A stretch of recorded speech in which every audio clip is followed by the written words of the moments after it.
Bertempat di kantor BNPT Jakarta Pusat, Badan Nasional Penanggulangan Terorisme gelar rapat revisi rencana strategis BNPT tahun 2020-2024.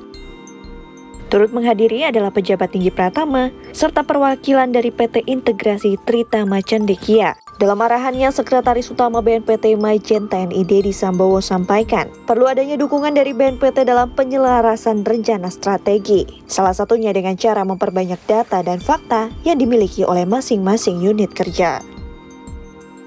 Sebagai lembaga yang mengkoordinir tentang penanggulangan terorisme, BNPT sendiri memang perlu memahami perkembangan terorisme yang ada di dalam negeri ataupun di luar negeri. Sehingga rencana strategis ini dapat sejalan dengan peraturan perundang-undangan yang berlaku di Indonesia, guna dapat terciptanya Indonesia yang harmoni.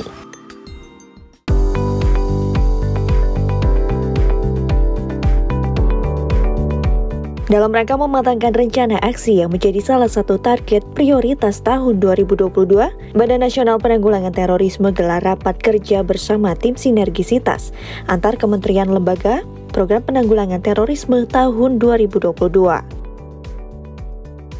Kegiatan yang dipimpin langsung oleh Kepala BNPT Komjen Pol Boy Rafli Amar ini berfokus pada progres program-program yang dilakukan di 5 daerah yang menjadi target, yakni Jawa Timur, Jawa Barat, Jawa Tengah, Nusa Tenggara Barat, dan Sulawesi Tengah.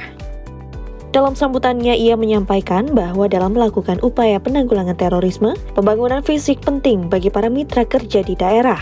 Namun, yang tak kalah penting untuk diwaspadai adalah juga pembangunan karakter manusianya.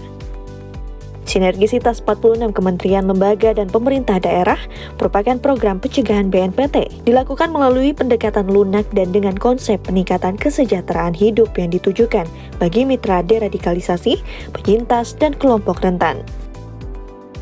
Sepanjang 2021, tim sinergisitas telah merealisasikan 668 kegiatan dan 6 rencana aksi yang masih dalam pelaksanaan.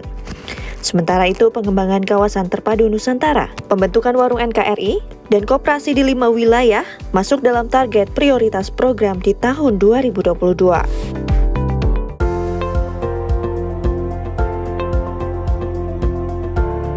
Badan Nasional Penanggulangan Terorisme hadir dalam rapat kerja bersama Komisi 3 DPR Republik Indonesia pada 25 Januari 2022. Dalam rapat tersebut, Kepala Badan Nasional Penanggulangan Terorisme didampingi oleh Sekretaris Utama BNPT, Maijen TNI Dedi Sambowo, Deputi Bidang Pencegahan, Perlindungan, dan Deradikalisasi, Maijen TNI Nisan Setiadi, Deputi Bidang Pendidikan dan Pembinaan Kemampuan Irjen Pol Ibnu Suhendra, Deputi Bidang Kerjasama Internasional Andika Krisnayudanto, beserta jajaran lainnya. Rapat kerja ini dalam rangka penyampaian evaluasi kinerja dan capaian target BNPT tahun 2021 serta roadmap 2022 dan program prioritas juga strategi pencapaiannya di tahun 2022. Dalam paparan awalnya, Komjen Pol Boy Rafli Amar sampaikan visi misi BNPT serta konsep pentahelix dalam penanggulangan terorisme. Dalam evaluasi kerja 2021 yang disampaikan, Kepala BNPT paparkan hasil dari monitoring situs dan akun yang berpotensi radikal serta indeks resiko terorisme pada 2021. Beliau juga sampaikan 8 program prioritas nasional dan 5 program prioritas internasional BNPT. Dalam rapat kerja ini, mantan Kadif Humas Polri ini sampaikan perlunya lakukan integrasi dalam komponen masyarakat. Dari rapat kerja ini diharapkan dapat menjadi catatan bersama dan nantinya akan ditindaklanjuti dalam rangka menciptakan Indonesia damai, terbebas dari kejahatan terorisme.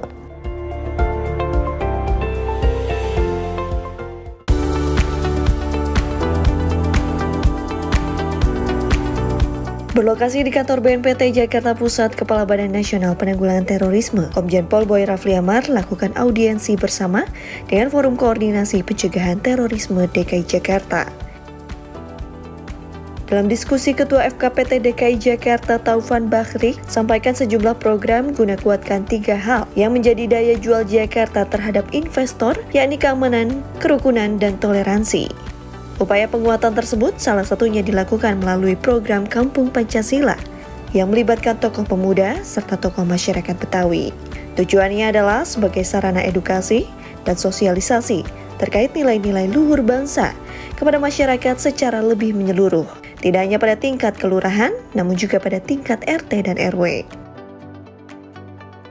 Merespon hal tersebut, Kepala BNPT pun menyambut baik konsep Kampung Pancasila yang dipaparkan. Hal ini sejalan dengan upaya pencegahan yang dilakukan BNPT melalui program Warung NKRI. Ia menambahkan keduanya dapat saling menguatkan kerja-kerja dalam menanggulangi radikalisme terorisme.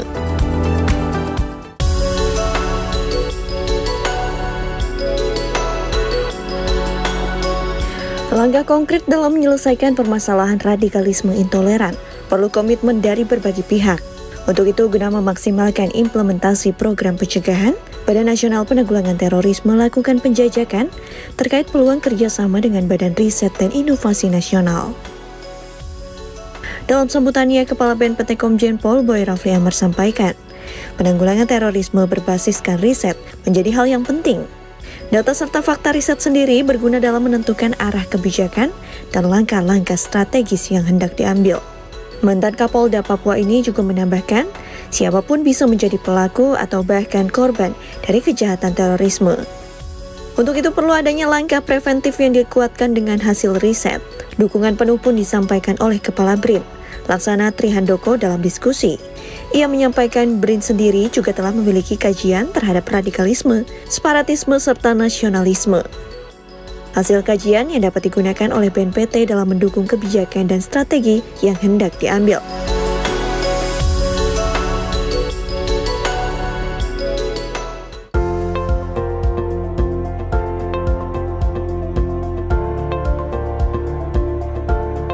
Sebagai satu-satunya lembaga yang khusus mengurusi radikalisme terorisme, BNPT senantiasa bekerja sama dengan berbagai pihak guna menyukseskan penanggulangan terorisme sedari hulu. Dihadiri langsung oleh Kepala BNPT Komjen Pol Boy Rafli Amar, kali ini BNPT lakukan audiensi bersama dengan Direktorat Jenderal Bina Pemerintahan Desa, Kementerian Dalam Negeri. Pertemuan ini sendiri sedianya membahas peluang kerjasama antar kedua lembaga dalam upaya menghilangkan ideologi berbasis kekerasan di tingkat desa.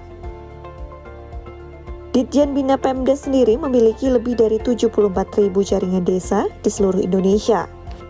Dengan adanya jaringan tersebut diharapkan sinergi keduanya dapat memaksimalkan implementasi program pencegahan yang terdiri dari kesiapsiagaan nasional, kontraradikalisasi, dan deradikalisasi.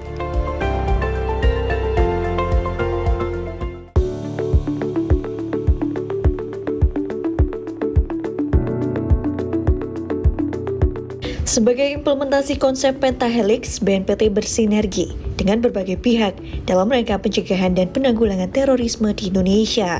Untuk itu, Kepala BNPT Komjen Pol Boy Rafli Amar didampingi Deputi Bidang Penindakan dan Pembinaan Kemampuan, Irjen Pol Ibnu Suwaendra, serta pejabat tinggi media di lingkungan BNPT hadiri acara ngopi bareng Pangdam Jaya pada Kamis 27 Januari 2022. Diselenggarakan di Aula Sudirman Makodam Jaya, acara dihadiri pula oleh Panglima Kodam Jaya Jayakarta, Majen TNI Untung Budi Harto, serta turut mengundang Imam Besar Masjid Istiqlal, Profesor Dr. Kiai Haji Nasaruddin Umar, juga tokoh agama dan tokoh masyarakat sejadetabek.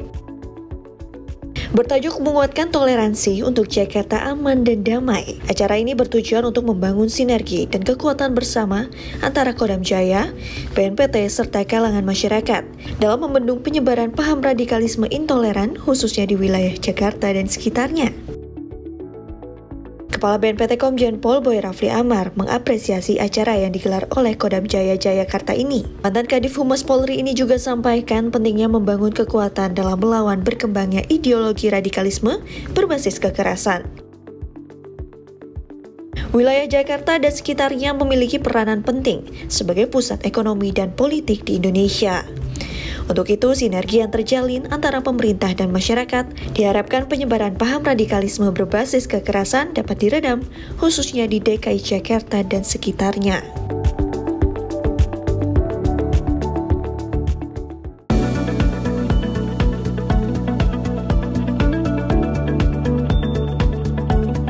Sebagai awal dari proses pemeriksaan atas laporan keuangan tahun anggaran 2021, Badan Nasional Penanggulangan Terorisme dan Badan Pemeriksa Keuangan Republik Indonesia gelar entry meeting. Kegiatan yang berlokasi di kantor BNPT Jakarta ini dihadiri langsung oleh Kepala BNPT, Komjen Pol Boy Rafli Amar. Dalam sambutannya ia sampaikan tahun lalu menjadi tahun ke-8 BNPT meraih hasil pemeriksaan WTP atau wajar tanpa pengecualian.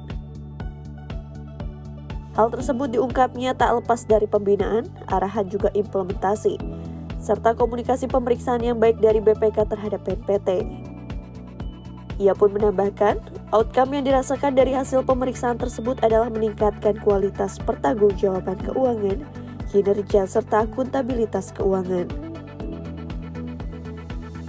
Hadir sebagai perwakilan Badan Pemeriksa Keuangan Republik Indonesia adalah Auditor Utama Novi G.A. Pelenkahu yang juga memberikan paparan terkait mekanisme proses pemeriksaan keuangan yang akan dilakukan.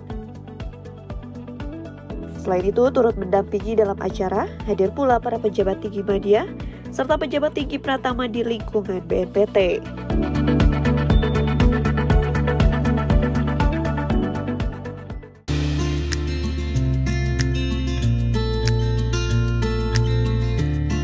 Inilah permohonan maaf Muhammad Ibnu Dar, pelaku penyerangan Mapolresta Banyumas pada 2017 silam. Permohonan maaf Ibnu disaksikan langsung oleh 3 orang penyintas serta Direktur Deradikalisasi BNPT, Profesor Irfan Idris dan Kapolresta Banyumas, Kombes Pol Edi Suranta Sitapu. Dilaksanakan pada Sabtu pagi 29 Januari 2022 di Pendopo Mapolresta Banyumas. Permohonan maaf ini dilakukan atas inisiatif Ibnu sendiri pasca dirinya dinyatakan bebas bersyarat melalui surat keputusan Menteri Hukum dan HAM pada 10 Desember 2021. Keinginan Ibnu untuk meminta maaf pada korban terlintas saat ia mengikuti pelatihan di Pusat Deradikalisasi di Lapas Khusus Terorisme Kelas 2B Sentul, Jawa Barat. Tanggapi permintaan maaf Ibnu, Direktur Deradikalisasi BNPT Irfan Idris berharap agar Ibnu dapat memperbaiki diri dan menjadi agen perdamaian di tengah masyarakat. Permintaan maaf Ibnu pun disambut baik oleh ketiga penyintas yang merupakan personel Polresta Banyumas, Jawa Tengah. Aibtu Purnawirawan Suparta, salah satu penyintas, sampaikan dirinya tak memiliki rasa dendam kepada Ibnu dan berharap tak ada lagi korban seperti dirinya. Dari total 6 tahun 6 bulan masa tahanan, Ibnu mendapat remisi sebanyak 18 bulan dan 15 hari. Dirinya masih harus jalani wajib lapor hingga masa percobaannya berakhir pada 2023. Rekonsiliasi antara warga binaan dan penyintas adalah bagian dari program deradikalisasi BNPT. Melalui rekonsiliasi, diharapkan dapat memupuk rasa persaudaraan dan menghilangkan dendam, serta dapat membantu hilangkan trauma pasca teror bagi para penyintas.